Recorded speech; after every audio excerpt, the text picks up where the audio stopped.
And as we mentioned, politics is top of mind right now as we look at the U.S. Capitol. We're less than a dozen days away from the midterm elections. And boy, is there a lot at stake. NewsNation has team coverage for you from across the country this morning.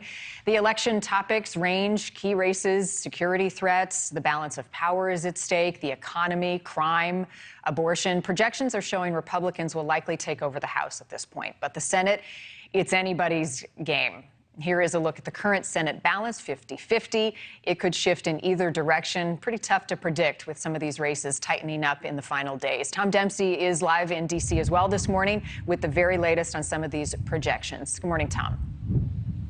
Good morning, Marni. Yeah, the latest projections from Decision Desk HQ put the Democrats' chances of holding on to the Senate at 53.5%. What's notable about that projection is that it's gotten lower and lower in recent days and weeks. Meantime, over in the House, the chances for Republicans to take over control of the House has remained steady at right around 76%. So with just 11 days to go until Election Day, we can expect the campaign trail to be very busy with these projections still sort of evolving. In fact, later today in Pennsylvania, President Joe Biden and Vice President Kamala Harris will be in Philadelphia for a special fundraiser dinner to raise money for John Fetterman. He remains obviously in a very close battle with Dr. Oz for the Senate race in Pennsylvania, and we saw that debate exclusively here on NewsNation earlier this week. But the president has traveled to Pennsylvania for other events recently, showing really the importance of the race in that state. And with so much riding on the line this election cycle,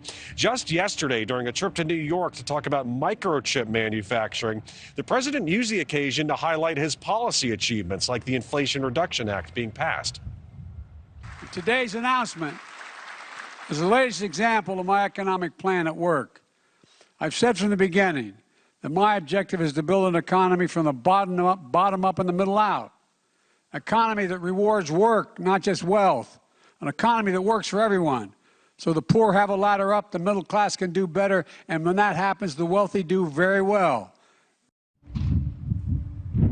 And some of the other names we're watching on the campaign trail, again, we said it's going to be very busy. We're seeing Bernie Sanders in Nevada this Friday, or I should say today. He's going to be reaching out to voters there, telling them to go out and push them out to go vote for Election Day. Also this weekend, First Lady Jill Biden will be in New Hampshire to campaign for Democratic candidates in the state. So, again, a lot to watch out for as Election Day is getting closer at this point, Marni. Yeah, and Tom, a lot of Democratic heavy hitters there. What are we hearing from the former President Trump on the matter?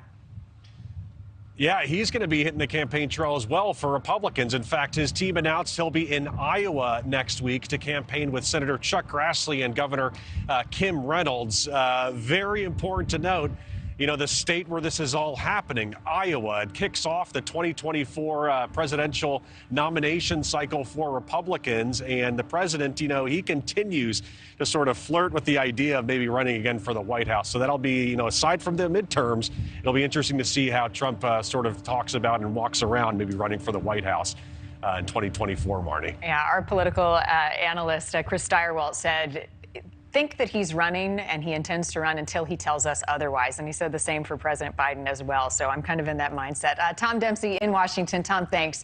Thank you for watching. Go to newsnationnow.com to find NewsNation on your television provider. And don't forget to click the red subscribe button below to get more of NewsNation's fact-driven, unbiased coverage.